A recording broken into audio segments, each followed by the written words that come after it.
नमस्कार, आज है 20 मई और यह है अमेरिका लाइव।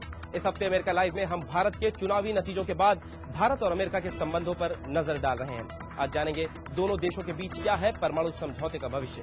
इसके अलावा दूसरी बड़ी खबरों पर भी हमारी नजर रहेगी। वॉशिंगटन डीसी से मैं हूं वॉइस ऑफ अमेरिका का अमित श्रीवास्तव। आज स्टूडियो में हमारे साथ हैं अमेरिका लाइव संवाददाता दीपक डोभाल। दीपक, बहुत बहुत स्वागत है आपका स्टूडियो में।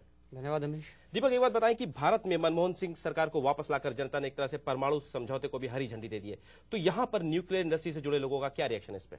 देखिए अमीश, सिलसिला आगे बढ़ रहा है और बहुत खुश है, काफी राहत की सांस ली है न्यूक्लियर इंडस्ट्री ने। और इस बात से देखें कि कल ही खबर आई है कि अमेरिका की GE हिटाची और भारत की L&T कंपनी ने न्यूक्लियर रिएक्टर लगाने के लिए एक समझौते पर दस्तखत किए हैं, तो काफी खुश हैं। तो मैंने कुछ लोगों से बात की, आइए वो देखते हैं। चलिए देखते हैं।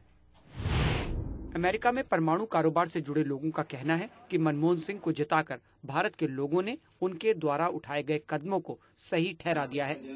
अमेरिकी संसद में परमाणु समझौते को लेकर आम राय बनाने की जिम्मेदारी निभा चुके एड रॉयस को मनमोहन सिंह पर पूरा विश्वास है और वो मानते हैं कि परमाणु सहयोग आगे बढ़ेगा।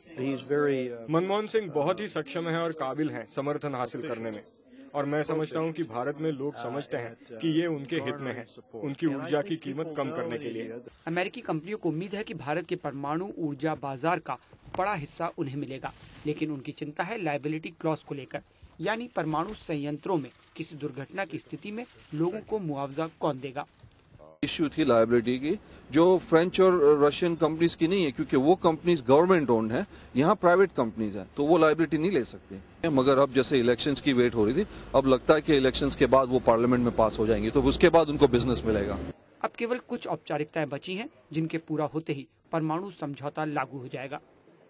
दीपक, मैं समझ आता कि मनमोहन सिंह सरकार आ गई है, वापस न्यूक्लियर प्लांट लगने शुरू होंगे। आपने औपचारिकताओं की बात की स्टोरी में, वो क्या है औपचारिकताएं? ये औपचारिकताएं बहुत तकनीकी हैं हमीश, कोई बहुत बड़ी बात नहीं है। जैसे भारत ने IAEA, जो कि अंतर्राष्ट्रीय परमाणु ऊर्जा संगठन IAEA है, उसके साथ एक सेफगार्ड एग्रीमेंट करना था। 2 फरवरी को इस पर हस्ताक्षर किए जा चुके हैं। अब केवल भारत सरकार को IAEA को बताना है कि हाँ, हमने अपने कानून में बदलाव कर लिया है और मामला आगे बढ़ जाएगा। उसके बाद प्लांट लगना शुरू हो जाएंगे। अच्छा, एक बात बताइए कि बुश सरकार ने बहुत दिलचस्पी दिखाई थी, आगे बढ़कर इसको सब कुछ पास कराया था।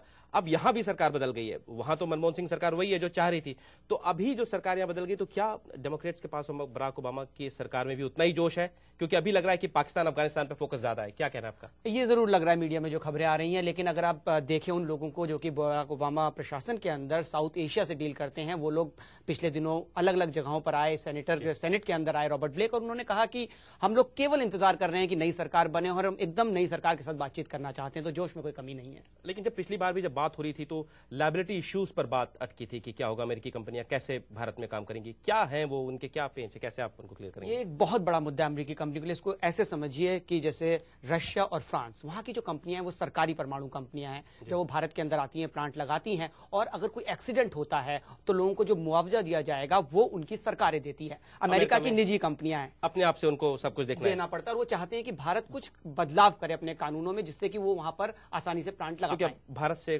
कॉम्पेंसेशन मान रहे हैं या क्या उनका? भारत का उनको एक अंतर्राष्ट्रीय स्तर पर एक संधि है, वो चाहते हैं कि भारत उसका हिस्सा बन जाए, जिससे कि वही नियम लागू हो जो कि सब पे एक जैसे नियम, यहाँ की कंपनी को थोड़ा आसानी हो भारत में न्यूक्लियर प्लांट लगाने में। बहुत बहुत धन्यवाद दीपक, स्टूडियो में आने के लिए। अमेरिकी सांसद जिम मैकडर्मट ने वॉइस ऑफ अमेरिका संवाददाता विदुषी सिन्हा को बताया कि अमेरिका भारतीय चुनावों के खत्म होने का इंतजार कर रहा था। अब राष्ट्रपति बराक ओबामा को भारत जाना चाहिए, क्योंकि भारत पाकिस्तान से आतंकवादियों को हटाने में अमेरिका की काफी मदद कर सकता है। जिम मैकडर्मट का कहना है कि अफगानिस्तान और पाकिस्तान के मामले में अमेरिका को पूरी तरह से भारत की मदद लेनी चाहिए। हमें भारत की सलाह सुननी चाहिए, क्योंकि उन्हें इस क्षेत्र के बारे में और क्षेत्र के लोगों के बारे में ज्यादा जानकारी है। यही नहीं, जिम मैकडर्मट ये मानते हैं कि अमेरिका को पाकिस्तान को हथियार नहीं देने चाहिए, बल्कि मानवीय सहायता पाकिस्तान के ज्यादा काम आएगी। हम सिर्फ उन्हें बंदूकें देते हैं, लेकिन हथियारों को हम गिन तो सकते हैं, पर उससे फायदा कोई नहीं है। अगर हम पाकिस्तान में स्कूल बनाते हैं तो उससे जरूर अच्छा होगा। विदुषी सिन्हा, वॉइस ऑफ अमेरिका। इस खबर को विस्तार से आप हमारी वेबसाइट www.voassamachar.com पर देख सकते हैं। पाकिस्तान में तालिबान के खिलाफ लड़ाई में जिन लोगों को अपने घर छोड़ने पड़े हैं, उनके लिए अमेरिका ने $10 करोड़ से ज्यादा की सहायता का ऐलान किया है। विदेश मंत्री हिलरी क्लिंटन ने कहा कि सहायता का पैसा मदद में लगी अंतर्राष्ट्रीय सहायता एजेंसियों को दिया जाएगा। The humanitarian relief राजनीति कुछ भी कहती हो, मानवीय सहायता ही सही रास्ता है। लोगों को अपना घर छोड़ना पड़ा है। हमें आशा है कि अगर सेना पुलिस की मदद से तालिबानियों को हटाकर उन जगहों पर कब्जा जमा लेती है तो वो अपने घर वापस आ सकते हैं। अमेरिका लाइव आप हमारी वेबसाइट पर भी देख सकते हैं। पता है www.voasamachaar.com। अमेरिका लाइव के बारे में अपनी प्रतिक्रिया आप americalive@voanews.com पर भेज सकते हैं। लेकिन अभी इजाजत दीजिए, नमस्कार।